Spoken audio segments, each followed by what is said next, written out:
welcome back to Robot Reviews. We have got the brand new Titleist line. We're going to start with the T100 2023/24 version. Yeah, well, the good news is on all these, they didn't mess them up. No, well, that they is were very really important. good clubs to begin with, so that's a big bonus. Yeah. So let's touch on the look of this thing. I feel like it's a little more simple this year. It looks cleaner, doesn't it? Yeah. I mean, you just see the T200 in the back and the Titleist, and that's it. I mean, there's no fancy colors or anything. It's just clean looking. Yeah, no, I like it. I think it's like an old callback. Actually, we've got an interview coming out, which you'll see on our channel with Titleist. But they did make that reference to just going back to like the MB right now. It's just got Titleist stamped in the back, and they wanted to kind of run that through the line. I love it. I love simple looking clubs. Right. And the 100 is, out of this line, the most simple. The least cavity back, Right. least going on with the sole. Very basic, but a big seller for us and an all rounder. Yep, and don't quote me on this too, but they was mentioning this the #1 iron on tour as far as a cavity back iron. Yeah, they did say something along those lines. That's pretty interesting, and I get that too, because it is really designed for that.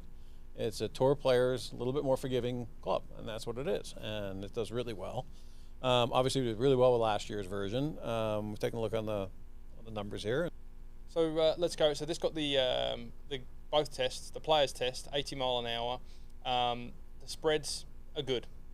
As we'd expect for T100, and this is part of their Ds, right?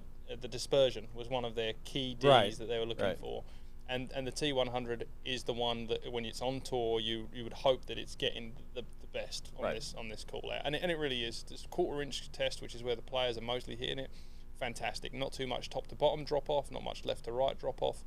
And even the low heel there is still good, which is great. Yeah, and that's a tough spot to hit it. Just for reference purposes, I made myself a little cheat sheet. I ran up the numbers from last year's versus this year's. Not much changed. Loft's still 34 degrees. They didn't do anything with that. The distance carry that we got at 80 miles an hour is 151, exactly the same. Okay. So no change there. They raised the launch by about 1/2 degree, which is a good thing, obviously, and they lowered the spin by a couple of RPMs. So a little bit easier to control and go straight and all that stuff. And our overall ratings on this, the overall rating, which is really more handicap, higher handicap, further off center and all that stuff, actually went up a tick. It went from 4.2 to 4.3, so it's slightly better. Okay. And the tour rating is 4.6, as high as it gets. I don't think we have anything higher than that. Yeah. So the change they did make, they lowered the spin a little bit, and it was one of the most spinning irons that we've had out there, so that makes some sense. Even tour players probably can have too much spin, so and just a couple are 20 RPMs or something, so it's not a lot. It was 290 something in the last model, right? Yeah, it was 289 before, and it's 272 now. So it lowered it 15, 16 RPMs per degree, so 150 RPMs. It's not a lot, but it's going in the right direction. Yeah. So nothing they did that made it any worse, and everything they did made it a slight bit better. And I think visually, I love it. Yeah, right. Yeah, a little more. And the sole, they talked a lot about this being tour-driven evidence, and the sole getting through the ground a bit quicker, getting that feel up. It's it's a winner.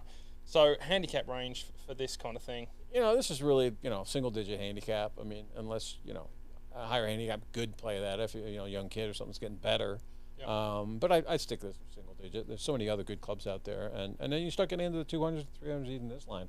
Well, that's, you get above that. That's so something we'll touch on. I'd say 5 and under probably is a fair call. Yeah, and it's blendable. Right? Yeah. So definitely in the bottom half. One of the stories of this thing is that you can blend it, and hey, I'm a 7 or 8 or whatever, but well, let's not go there.